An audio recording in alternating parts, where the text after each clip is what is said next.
యేసు అప్పగింపబడిన రాత్రి ఏం చేశాడంటే ఒక రొట్టెను తీసుకున్నాడు. తీసుకొని ఏమంటున్నాడంటే, ఇది మీ కొరకు, ఏదంట, ఇది మీ కొరకైనా నా శరీరము అంటున్నాడు. ఈ రొట్టె దేన్ని పోల్చాడంటే ఇది నా శరీరము అంటున్నాడు. అయితే ఈ రొట్టెను తీసుకునేటప్పుడు ఎలా ఉండాలంట, కృతజ్ఞత చెల్లిస్తూ ఉండాలంట.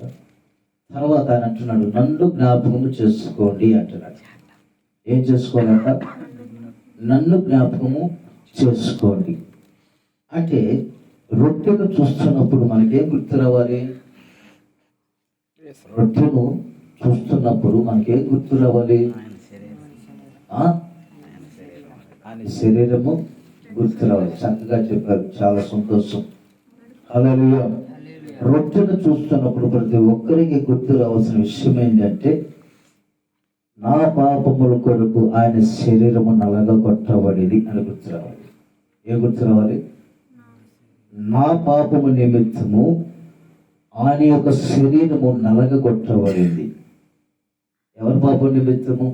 ఎవరికి వారు. నా పాపము నిమిత్తము. ఆ రొట్టెను నేను చూస్తున్నప్పుడు అది రొట్టెగా చూడకూడదు, కానీ నా పాపము నిమిత్తము యేసయ్య సిలువలో ఏమిదట, ఆయన యొక్క శరీరము నలగగొట్టబడింది. ఎలాగ నలగగొట్టబడిందంటే, నాగలి సాధవలే దున్నబడిందంట ఆయన యొక్క శరీరము చూస్తున్నప్పుడు మనకి ఏం గుర్తు రావాలంటే, యేసయ్య మన కొరకు చేసిన బలి యాగం గుర్తు రావాలి. ఏం గుర్తు రావాలి? యేసయ్య నీ కొరకు నా కొరకు చేసిన ఆ యొక్క బలియాగం గుర్తు రావాలి. ఈ బలియాగం గుర్తొచ్చినప్పుడు ఆయన అంటున్నాడు, కృతజ్ఞతాస్తుతులు చెల్లించండి, నన్ను జ్ఞాపకం చేసుకోండి.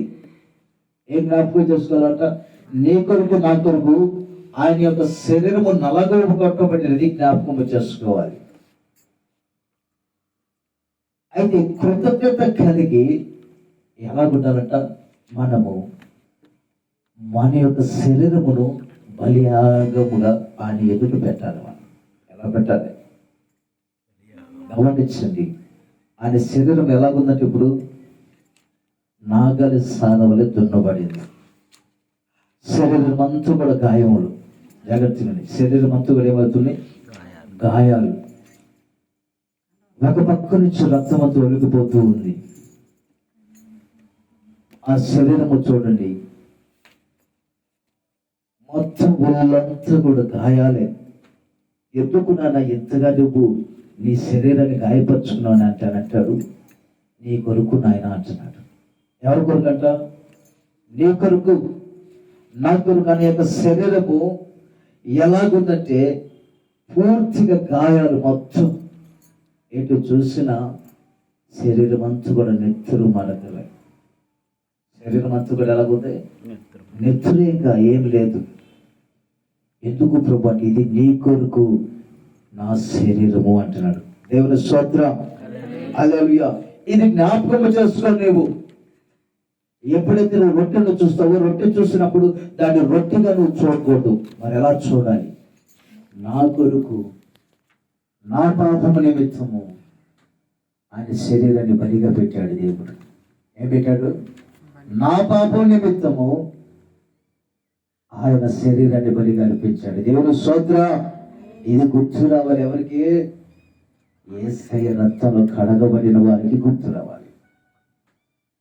రొట్టెని కదా మనం చూడాల్సిన, శరీరాన్ని చూడాలి. ఎందుకు చూడాలంటే, ఎప్పుడైతే ఆయనను జ్ఞాపకము చేసుకుంటున్నావో ఆయన అంటున్నాడు, నన్ను జ్ఞాపకము చేసుకోవడం వలన మీరు నాకు సాక్షులుగా ఉంటున్నారు. ఎలా ఉంటున్నామంట? ఆయన సాక్ష్యాన్ని మనం ఏం చేస్తున్నాం?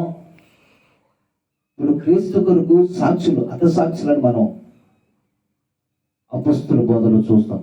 అపొస్తలులు అంటే ఎవరు? క్రీస్తుకు సాక్షులుగా మార్చబడ్డారు. ఇప్పుడు ఈ లోకంలో మనం జీవిస్తున్నప్పుడు ఆయన శరీరాన్ని మనం జ్ఞాపకము చేసుకుంటున్నప్పుడు ఆయన అంటున్నాడు, మీరు నాకు సాక్షులు అంటున్నాడు. ఎవరికి సాక్షులు?